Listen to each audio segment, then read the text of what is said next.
Kembali di presisi utama pemirsa untuk mengetahui pantauan arus lalu lintas sore hari ini, berikut laporan Bribtu Yashinta, petugas NTMC Korlantas Polri yang berada di Simpang Pancoran, Jakarta Selatan. Selamat sore pemirsa, kembali bersama saya Bribtu Yashinta dari NTMC Polri akan mengajak Anda untuk memantau langsung bagaimana kondisi arus lalu lintas terkini, tepatnya di kawasan Simpang Pancoran, Jakarta Selatan.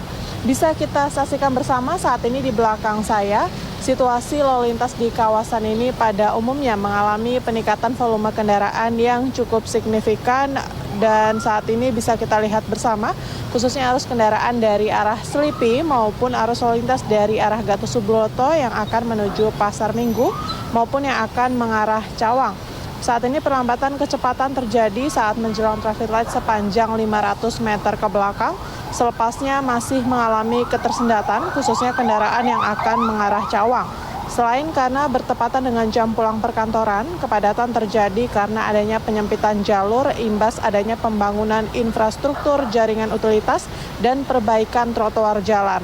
Selain itu, jalur ini juga merupakan titik pertemuan arus kendaraan baik dari flyover Gatot Subroto maupun dari Selipi atau Tebet yang akan menuju Cawang, di mana kendaraan yang melintas didominasi oleh kendaraan pribadi baik roda 2 maupun roda 4. Sementara itu, peningkatan volume kendaraan saat ini juga terlihat dari Pasar Minggu yang akan menuju Tebet maupun dari Cawang yang akan mengarah Pasar Minggu. Perlambatan kecepatan terjadi saat menjelang traffic light dan sesekali juga terlihat adanya antrian kendaraan yang akan memasuki gerbang tol Tebet, namun selepasnya masih dalam situasi kondusif lancar.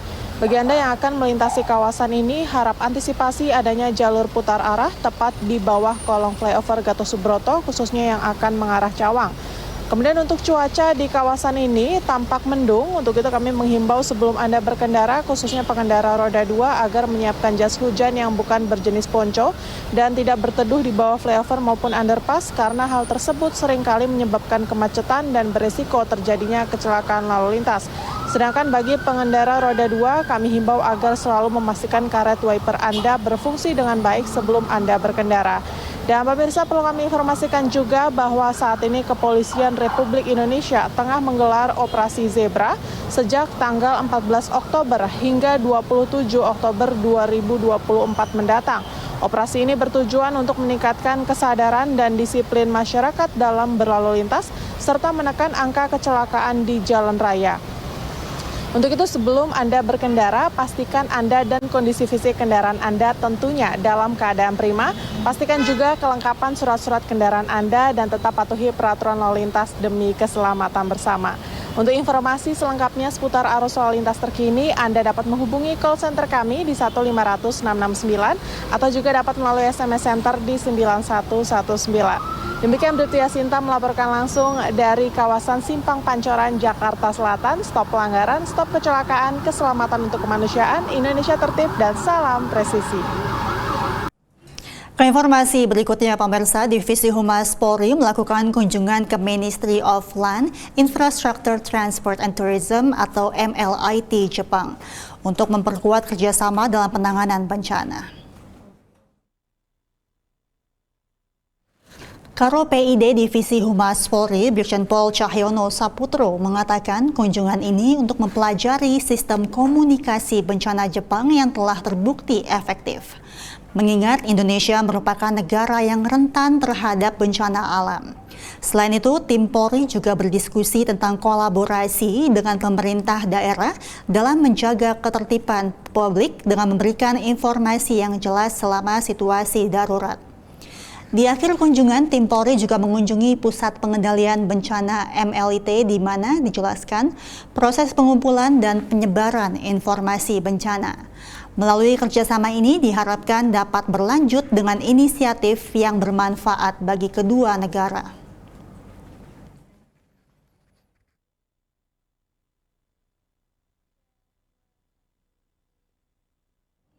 Pemirsa, debat publik pertama untuk para calon gubernur dan wakil gubernur Kalimantan Timur tahun 2024 yang berlangsung di Plenary Hall Sempaja, Samarinda pada Rabu 23 Oktober. Acara ini mendapat pengawalan ketat dari jajaran kepolisian untuk memastikan keamanan dan kelancaran jalannya kegiatan. Polda Kalimantan Timur bersama Polresta Samarinda mengerahkan personel untuk pengamanan di lokasi. Karo Operasi Polda Kaltim dan Dirintel Polda Kaltim turut hadir dalam rangka meninjau situasi keamanan, didampingi juga oleh Kapolresta Samarinda yang memimpin langsung jalannya pengamanan. Pengamanan ini bertujuan untuk memastikan seluruh rangkaian acara debat berjalan kondusif dan bebas dari gangguan keamanan. Kepolisian juga berkoordinasi dengan penyelenggara untuk memastikan setiap tamu undangan dan peserta debat menjalani prosedur pemeriksaan secara ketat sebelum memasuki area acara. Kabid Humas Polda Kaltim Kombes Pol Yulianto menjelaskan, dengan kehadiran aparat kepolisian diharapkan debat publik pertama ini dapat berlangsung tertib dan aman.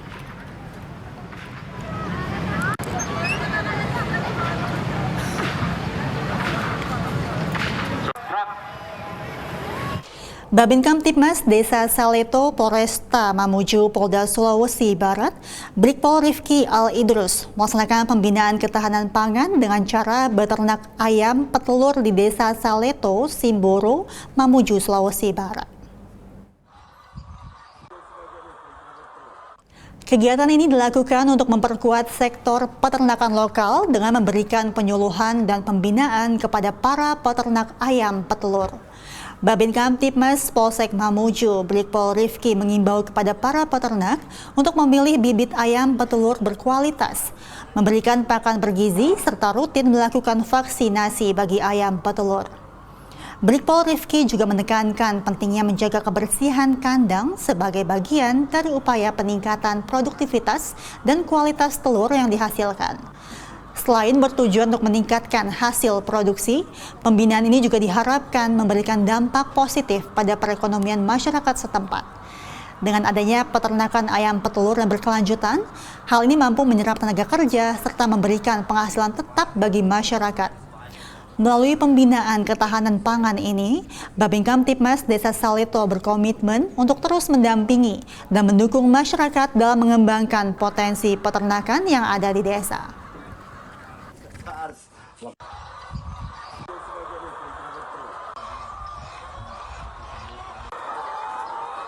Pemirsa, Kapolres Serang AKBP Condro Sasongko menggelar program Ngariung. Program Ngariung ini meliputi Ngariung Iman dan Ngariung Aman sebagai sarana silaturahmi dengan warga. Program Ngariung yang diinisiasi oleh Kapolres Serang AKBP Condro Sasongko ini mampu menekan angka kejahatan di Kabupaten Serang. Data Januari hingga September 2023 terdapat 245 tindak pidana dengan penyelesaian 106 kasus dan di periode yang sama pada tahun ini terdapat 112 tindak pidana dengan 120 penyelesaian kasus. Itu artinya angka kejahatan menurun 54,28% dan angka penyelesaian kasus naik 6,6%. Kapolres Serang AKBP Condro Sasongko mengunjungi desa-desa setiap hari di wilayah Serang, Banten. Kegiatan komunikasi dua arah saat bertemu warga dalam kegiatan Ngariung dapat berkontribusi dalam pemeliharaan keamanan dan ketertiban masyarakat. Dalam kegiatan Ngariung ini, warga dapat mengeluarkan aspirasinya dalam perbaikan lingkungan dan Kamtibmas yang kondusif. Keluhan warga diantaranya adalah jalan gelap, jalan rusak sehingga rawan akan kejahatan. Polres Serang selanjutnya berkomunikasi dengan dinas terkait untuk pemecahan berbagai kasus. Terima kasih ya. Assalamualaikum. Sementara itu, Kompol Jajang Mulyaman, Kasubdit Gasum Ditsamapta Polda Banten bersama dengan personel memberikan bantuan kepada penyandang disabilitas di wilayah Serang, Banten. Kompol Jajang Mulyaman bersama personel Ditsamapta Polda Banten melakukan patroli dan memberikan bantuan kepada warga penyandang disabilitas. Sambang warga disabilitas dilakukan di berbagai daerah di wilayah Banten. Salah satunya kakek Adit, penyandang disabilitas yang memiliki keterbatasan di bagian kakinya. Kepedulian terhadap penyandang disabilitas yang dilakukan oleh personel Ditsamapta Polda Banten ini mendapatkan apresiasi positif warga. Diharapkan kegiatan menolong sesama ini dapat menginspirasi warga yang lain untuk selalu memperhatikan kebutuhan dan kehidupan warga disabilitas. Pamit ya Pak. Pamit Pak. Pemirsa, kami akan segera kembali usai jeda berikut ini.